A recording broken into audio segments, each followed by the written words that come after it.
and welcome to the 23rd episode of my knitting podcast. I'm really excited to film this episode today because first of all, I didn't know that I would have the time, and second of all, because I am announcing a new knit-along that will start on the 1st of November. I will talk about the knit-along a bit later during this episode. Before that, I will show you my progress on my Shawlography shawl, and I will show you a couple of acquisitions that I made. So let's dive straight into it. So the first finished object that I can show you is my Shawlography shawl. So I was actually really lucky that I was able to work on it so much because I was on call for the last 3 days, I believe, and I didn't get called out, which meant I had a lot of time to knit. Well, I didn't knit the whole day. I did other things as well, but I managed to get quite a lot of knitting time in today especially, and so I was able to finish clue 3 on time, if you want to say so. You don't have to do it on time, but yeah, it's the first time actually that I managed to finish it before the next clue is published. The Shawlography knit-along is a mystery knit-along, if you don't know that. So it is a mystery knit-along hosted by Stephen West. He's a very popular designer, and that means it is a mystery shawl knit-along, so you don't know what the shawl will be looking like, so you have no idea what the design is like. The only thing you know is that you need a certain amount of yarn. I talked about my yarn choices in my previous 2 episodes, so I won't go into that.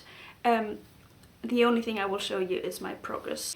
If you don't want to see that just yet because you're still knitting on clue 3 or the previous clues, you can just simply scroll forward. I will insert a timestamp on the screen, and I will also insert timestamps on YouTube. So now's the time for you to look away if you don't want to see it, and there it is. It has grown. I don't even have the space to show you the whole shawl.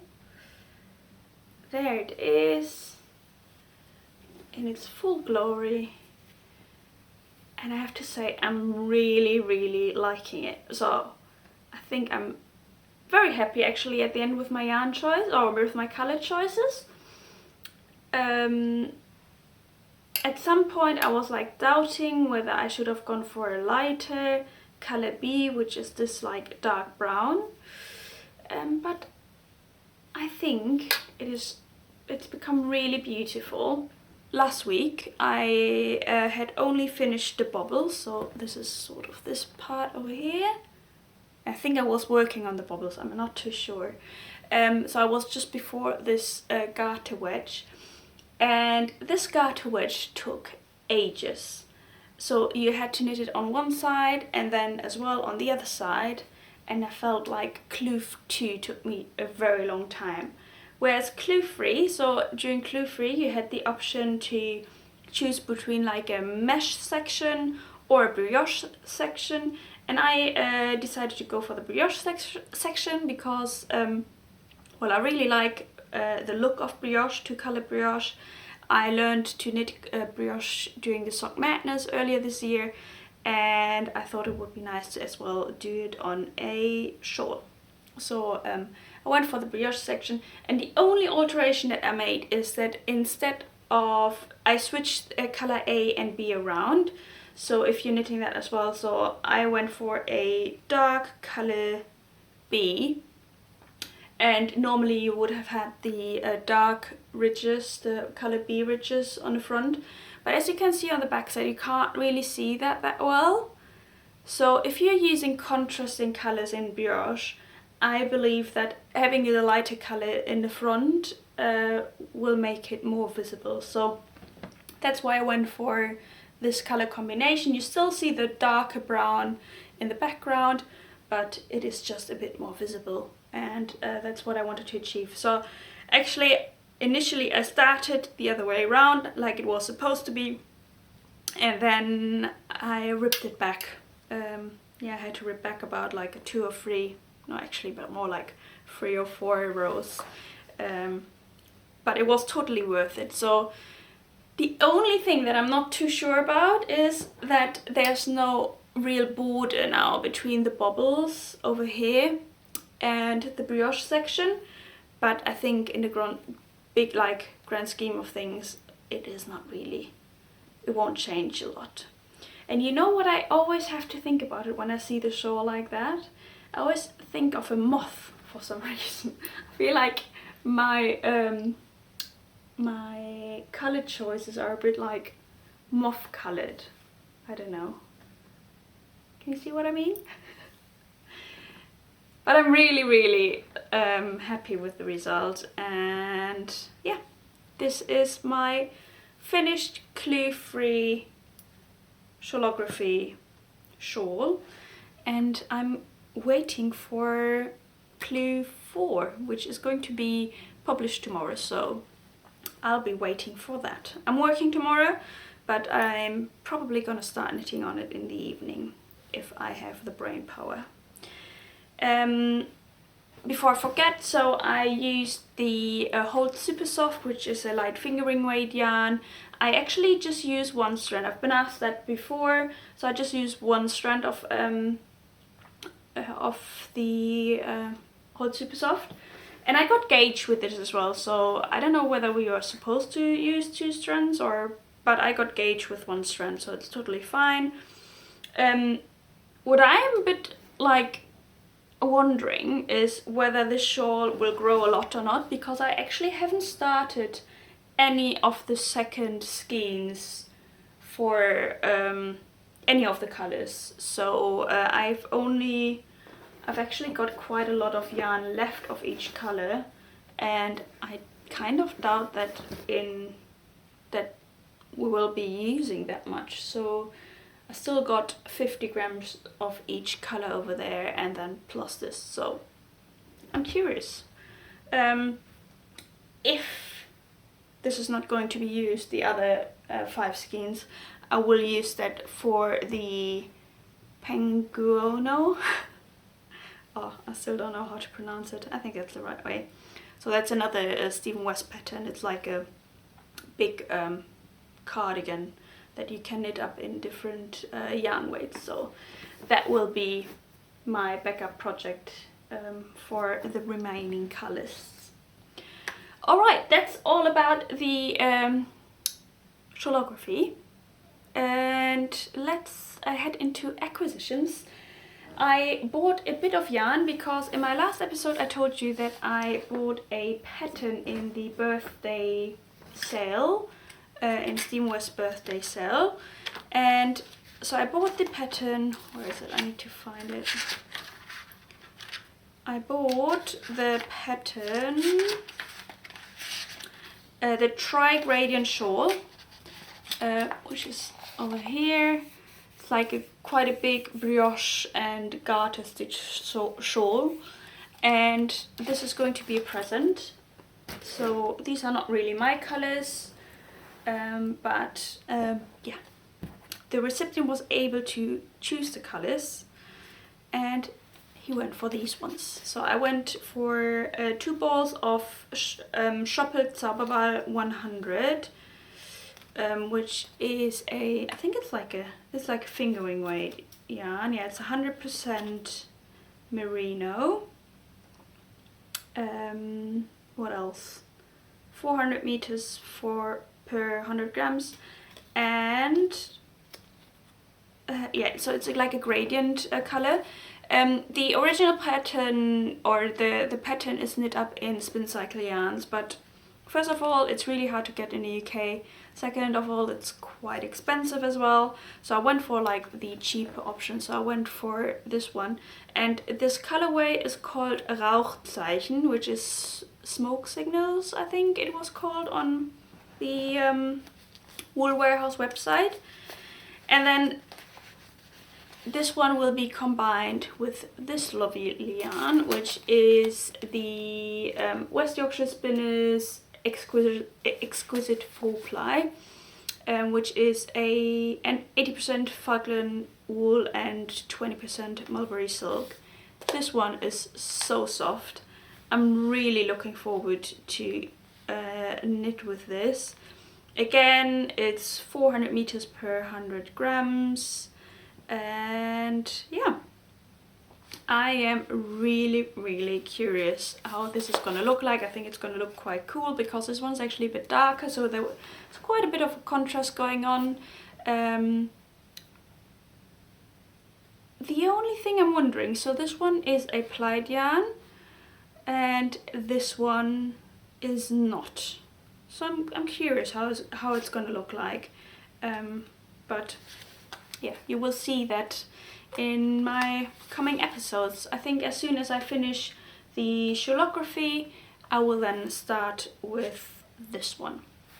Just as a palette cleanse as well. So the pattern looks actually quite easy. And it even says in the pattern you can easily remember the repeats. It's more like I just want to make something, or I like to have a project that I don't have to think about that much, that I literally just can pick up whenever, wherever, and just knit on. And these are the only acquisitions.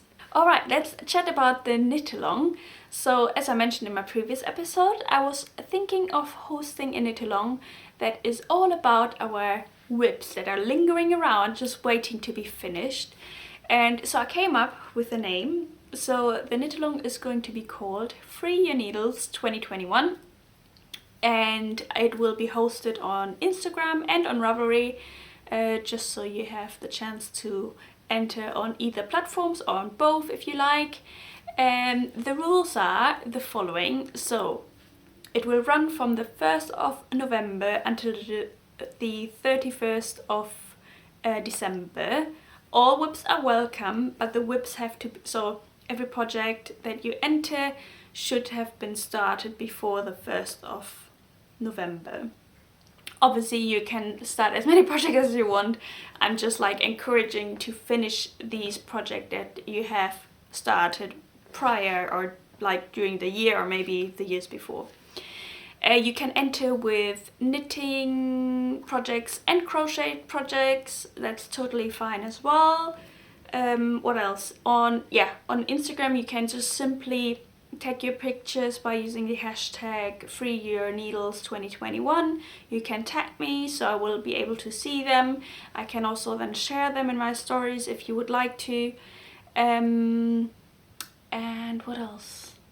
Oh yeah, on Instagram you can, I won't like filter the projects whether they're really finished or not, so you can just show that you're working on your whips.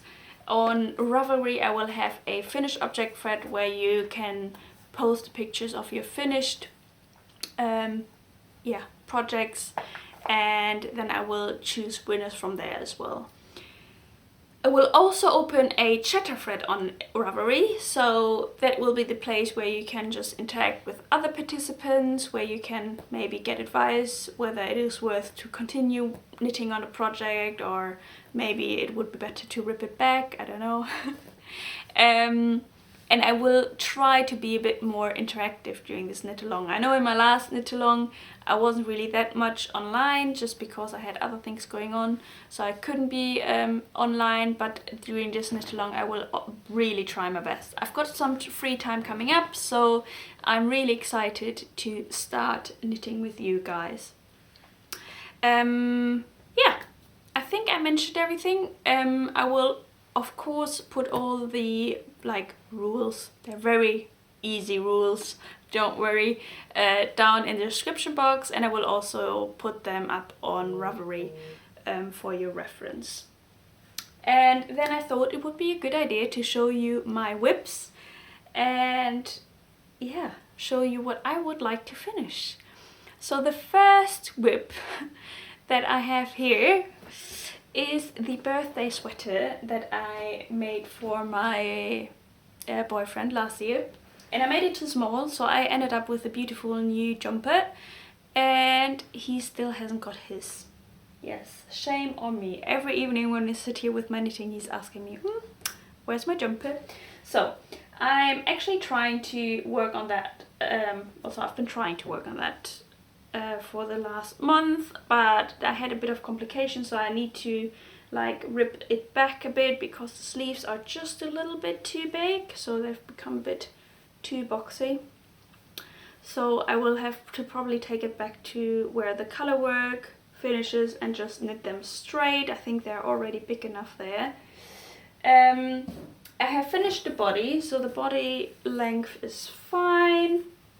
I might add a few more rows, but it is totally, like, it's looking good. I've lost some stitches here, sorry. If you haven't watched my previous episode, I think it was like in episode 7 or so, I talked about that one. I was wearing it at least. So this is a design that I came up myself. It's totally, well, inspired too of where we're living, so on the seaside.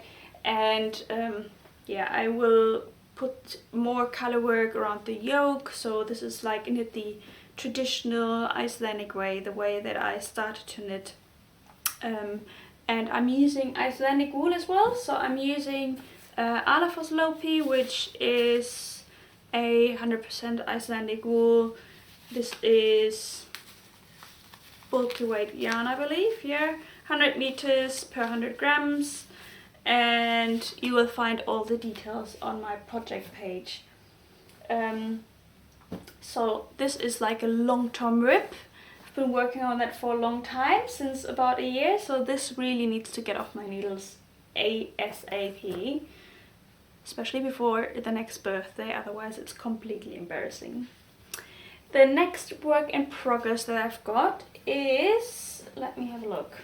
Oh yeah, it's a sock. So I showed you that sock before. I got a bit sidetracked and then I didn't continue working on it. This is a, yeah, just a vanilla sock, like the way that I like to knit it. It's a shorty, and I wanted to film a, like, not a tutorial, but like a video about how I knit it for you guys, and then I never did. So I will have to finish this first sock at least. So finish the toe. I should just like start with the toe now, so that's why I stopped working on it. And write it up so I can knit another one, see whether it works like perfectly, and then eventually film it. So I probably won't do that this year, the filming part, but I want to finish this sock because it is annoying me that I have a sock on my needles that I haven't finished.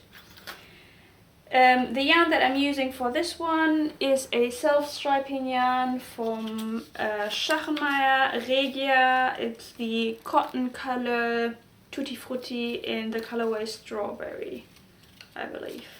Pretty sure. It's got strawberries on the labels. So it's more like a summer yarn, so not really anything that I will be wearing during the winter time. Another summer project is a pattern that I got out of a magazine. So my mom got me a magazine when she came to visit me earlier this year. No, she didn't come this year. I think when I went to Germany.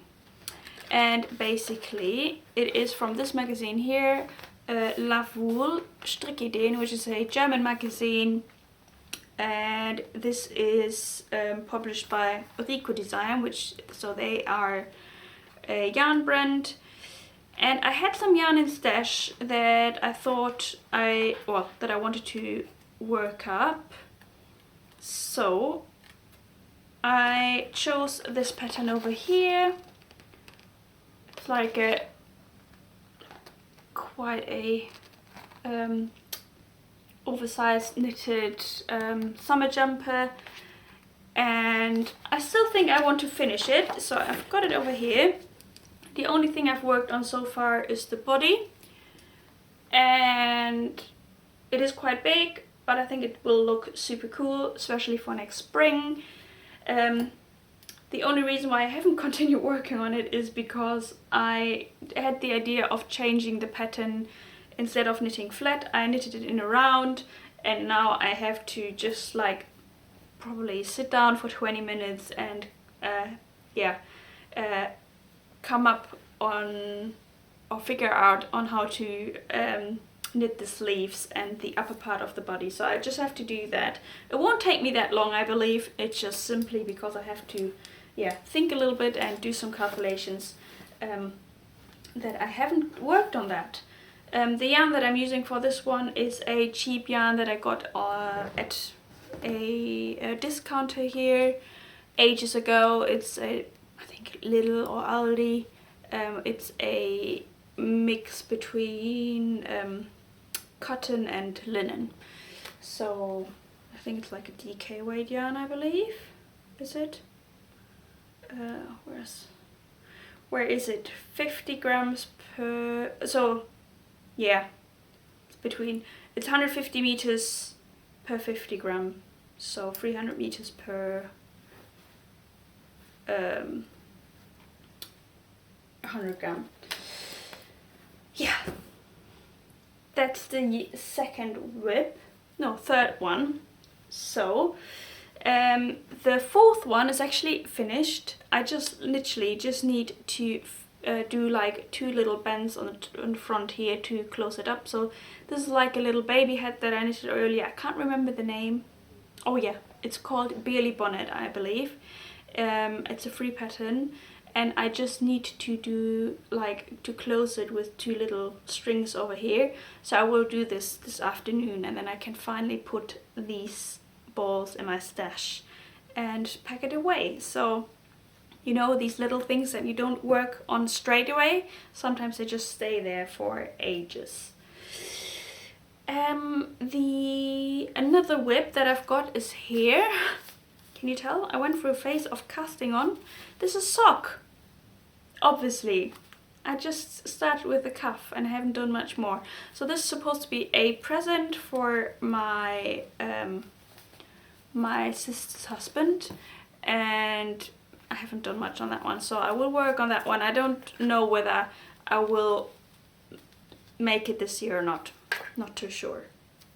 And the last whip that I've got, or that I want to work on, is my Soldotna top.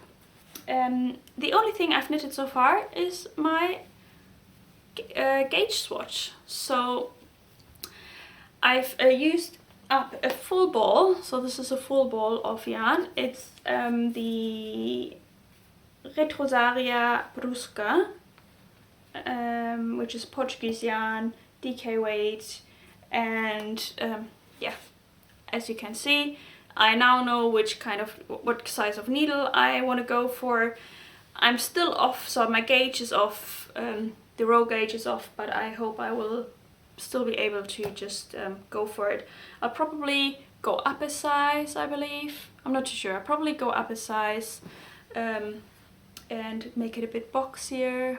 I'm not too sure. I haven't decided yet completely. I will have a look. I will probably cast that on during the next week as well, just to have something on my needles and to, yeah, use up the yarn because it's ready. It's been sitting here and looking at me for ages. So yeah, these are all my whips. So I can't remember. 1, 2, 3, 4, 5, 6 whips, 7 maybe. So I hope I can finish at least a few of them. Best would be if I could finish them all. To be fair, the sweater is halfway done, the other sweater is halfway done. I should really be able to do that if I really sit down and finish them. So I will certainly take it as a motivation to finish my whips. Ah, I forgot one. 1 second. Let me go and grab it. There we are. Another whip. That's actually one that I wanted to work on this evening, so that's why I remembered it then.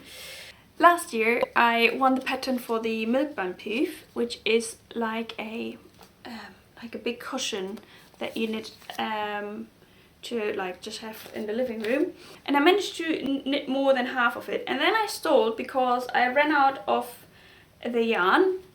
So I ran out of one dye lot, and I had to rip back some gauge swatches that I made with the remaining dye lot, and yeah, and I stalled. So I will just simply have to rip them back and then I can finish this one. As you can see, it is quite big already. I'm already past the halfway point, so I'm already decreasing, and I will probably work on this one this evening. It's knit on quite big needles, US 11, I believe what is, should be 8 millimeters. And yeah, this one is my last whip. So I've got a lot of whips and I better start knitting soon. And I will be very excited to hear what you are going to finish, which projects you're going to choose. I mean, you don't have to finish all of your whips, but maybe some. Maybe it's a good motivation. And regarding the prices, so I haven't, I don't have any prizes ready yet, but I will have some prizes at the end, I promise. And if you want to put, like, contribute to the knit along, if you're like a little maker or a little brand, or even big brand, you are more than welcome to just contact me via email if you want to donate a prize for the knit along. That would be very much appreciated. Alright, I'll leave you with all of the information. If you have any questions or any suggestions, just drop me an email or write a comment down below. I read them all, and yeah, I hope I see you around, maybe on Instagram or on Ravelry. Alright, take care and keep on knitting. Bye bye!